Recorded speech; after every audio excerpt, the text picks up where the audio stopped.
Hi, I'm Rania Lababidi. I am a life coach and a speaker and an author of Tap into Miracles. And today's video is about fear. Now, fear is one of those subjects that, as we kind of embark on, a more positive journey of life and so on, we tend to want to just kind of bypass the whole fear thing, kind of skip it almost. And what happens with that is, as in everything else in life, what we resist persists. So essentially, by not acknowledging a fear that might be triggering something within us, we tend to actually let it have a place to linger within our body. And what happens with that is, then you begin to feel a tight tummy or a tight neck or a tight back or migraines. I mean, it will find its way to have a voice, so that we can pay attention. So essentially, what fear is saying is it's saying, I have something here that I'm a bit concerned about, and so it's a proceed with caution. It's not a freeze and don't do anything. It's a proceed with caution. And what we want to bear in mind here is that what can happen with fear or anxiety of any sort is that it can, an amygdala hijacking happens within the brain, which means that at that point we're very tunnel vision. So all we can think about, all we can see is what's straight in front of us. And if that, if the issue at that point is something that we're worried about or fearful about, then essentially we're putting so much attention on that. So what we're doing is we're using our imagination in the wrong sense, because to create anything in life we would need to use our imagination. So a painting is first imagined, a writing is first imagined, a beautiful building is first imagined, a business transaction is first imagined. So we want to make sure that what we're imagining is what we actually want to create.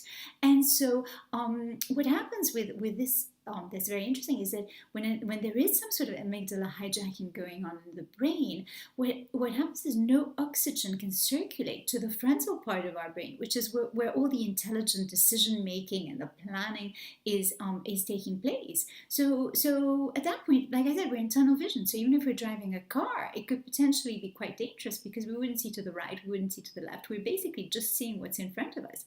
So we want to work our way out of that space. And the first way to do that is to acknowledge the fear, to actually say, okay, I heard you, something's up here, you're trying to alert me, and so I'm going to pay attention. And by acknowledging the fear, you allow it to begin to make its way through your body. So it doesn't have to find another way to do that, and what later on can develop into dis-ease, essentially.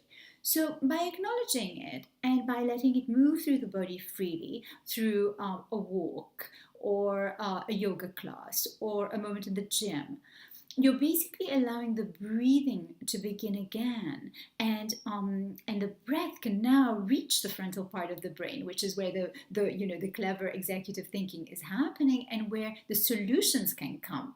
So once we've moved the breath, we've breathed back into the fear, and we've allowed it to move through our body, we can, from that place, think of solutions and creative solutions that we wouldn't have thought of before, because ideas can come from out of the blue, and that's the whole point of intuition. I mean, that's how intuition works.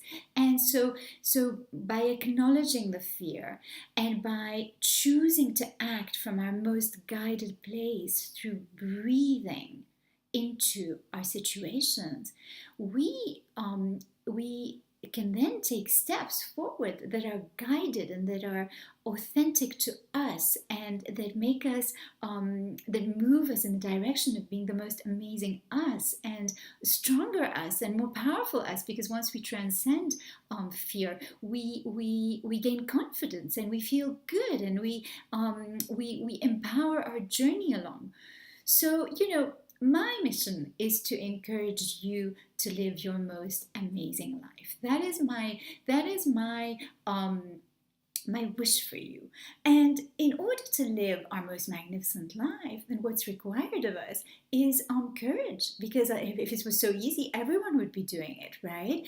And what it takes is us having to work through some of the fears that are going to be triggered along the way. Because of course they're going to be. We're moving out of our comfort zone to do things that we've never done before, to become someone that we never were before, that we are authentically, but that that person hasn't had the courage to take these steps. And so by conquering fears, we're in fact moving into zones that bring out the best in us and that allow us to twinkle and have that bounce again and live from that super inspired and super excited place and feel lit up and so I would encourage that you welcome your fears and, you know, as the book says, feel the fear and do it anyway, but really feel it, allow it to be there, acknowledge it, welcome it almost, because it's a sign that you're about to do something spectacular and something that's going to move you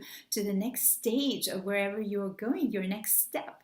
And but you know, take the time to develop your own techniques for dealing with it.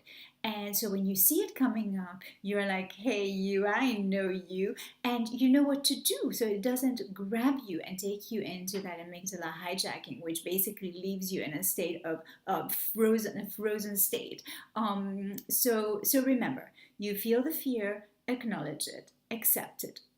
Let it have its voice so that it doesn't find another way to find a voice within your body. And at that point, begin breathing into it and move it, let it move through your body so that you can move to the next stage of it, which is the action stage. And let that action stage come from your deepest truth. And when we breathe, we're touching base with who we really are. And we're allowing ourselves to take the necessary steps to grow and to become the best us. So I hope this is helpful. Please subscribe. There's a button down here somewhere. Subscribe to the channel so you get more of these videos. And I wish you a wonderful day. Bye.